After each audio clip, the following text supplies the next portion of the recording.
Kodėl Rusija nepadeda Iranui? Ypatingai mano žaidėjom, tai čia tokio džiaugsmo ir euforija, kaip čia taip yra, kad rusai niekam padėti negali, patys nusitvarko Ukrainoje. Palikime apie tai. Dėl ko Rusija nepadeda Iranui? O vien dėl to, kad Iranas to nenorėjo. Ir štai dėl ko aš taip galiu teikti. Rusija turi sutartį su Šiaurės Koreja, turi sutartį su Iranu.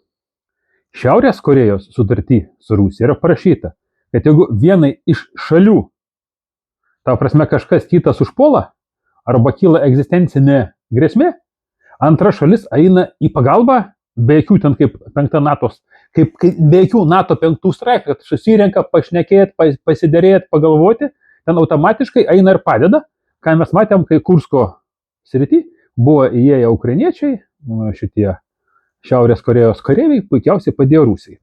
A su Irano sutartį, ir čia buvo Irano sąlyga, kad ne vienas kitą gina ir saugo, o kad vienas arba kitas nepadeda kito šalies priešininkam.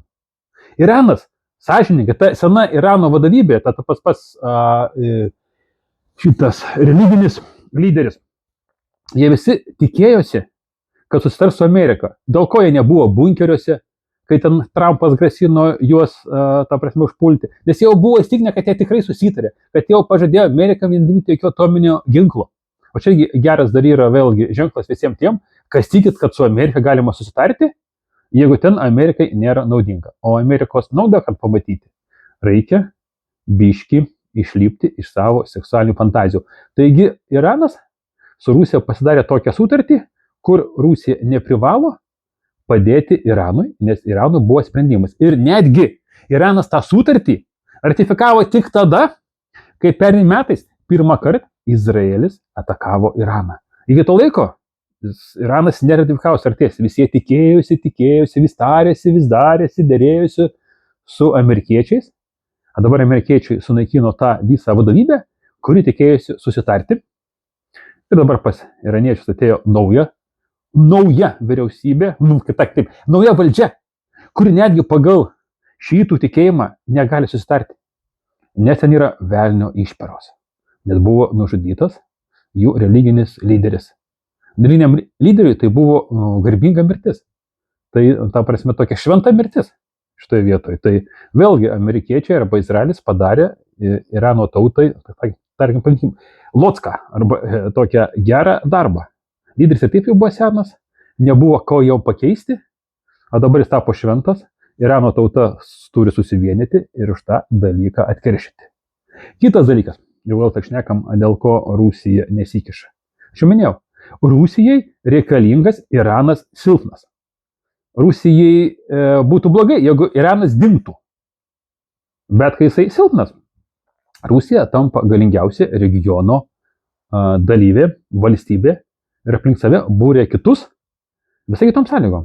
Jeigu būtų Iranas pasirašęs tokią sutartį, kaip Šiaurės Koreja, tai ir būtų su Rusija šnekėjus kaip lygus su lygiais. Dabar Iranas geriausiu atveju šnekės tik tai kaip jaunesnysis partneris arba antro lygio partneris. Netgi žemesnį lygį negu Baltarusija. Ir Rusija padės. Gal ir dabar padeda, bet mes to nematom. Rusija padės tiek, kad neišnyktų Iranas kaip valstybė, kaip kažkoks tai juridinis vienetas nuo tos žemės lopinėlio. Iš tikrųjų, šitą situaciją Iranui irgi yra labai naudinga. Iranas 10 metų laikotarpį perims visą Arabų pusiasalio naftą ir dujas. Nes ten visur, kaip aš minėjau praeitam video, ten visur gyvena šiitai.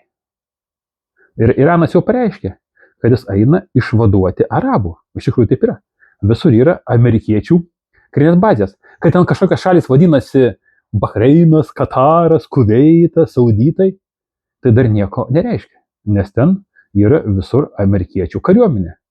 Ir Irano šventa pareiga, bent jau šiitus, iš Irano įlankos pakrančių, kur yra nafta, išvaduoti nuo šitų, kaip net jie vadinasi, kur okupantų. Taip, šitoje vietoje dar bus labai įdomus dalykai. Laukia, kol prancūzų arba anglų lėktuvnešiai atplauks padėti amerikiečiams. Ir tada, nenustepsiu, jau kažkur tai iš Kaspijos jūros, iš kažkokio tai iraniečių laivo, ten turi Iranas kovinių laivų, įskris koks nors hipergarsas ir paskandins kokį nors anglų arba prancūzų lėktuvnešį. Amerikiečių lėktuvnešio jie neskandins, nes jie gerai atsimena. Per Harbarą. Tai yra toks kaip ir metafizinis reikšmė, kai nuskandini kokį lėktuvnešį, tai yra kaip ir toks jau karo tikro paskelbimas. Dabar amerikiečiai tik tai vaduoja kažką nuo kažko, kaip ir karas nėra paskelbtas. O lėktuvnešio paskandinimas yra karo paskelbimas. Prancūzam ar anglam ten karą gali skelbti, iš jų tolko jokio tokio nėra, nieko blogo nebus, bet visiems parodys, kad turi tokį ginklą. Ar čia jų ginklas yra, ar kaip nors ruseliai tenai, jau senai yra jam perdavę, mes nežinom. Dar Jemeno husitai irgi sėdi ir tyli, labai įdomu. Vakar žinau tokią įdomią žinią, dabar mano vienas iš keliauninkų keliauja per Sauditą. Vakar ar užvakar važiavo į Kuveitą, šiandien galėjau Sauditus ir pasirodo Sauditas ir Jemenas atidarė pasienio postą. Aš ten buvau prieš metus, tai ten buvo viskas užaugę miškais, net znauko nebuvo, kad ten gali būti muitinė. Galbūt Sauditai sutarė su kažką su Jemenu, gal dėl to husitai tyli, bet nenustepsiu, kad laikui ateinant husitai irgi parodys, kad irgi jie turi biškį raketų ir kad gali irgi Sauditų kažkiek tai naftos objektų pasprogdinti. Žodžiu, viskas įdomu, faina. Laukiam dabar, kol pas visus pasibaigs raketos, viskas aprims ir lauksim 3 akto vaidinimo dalies.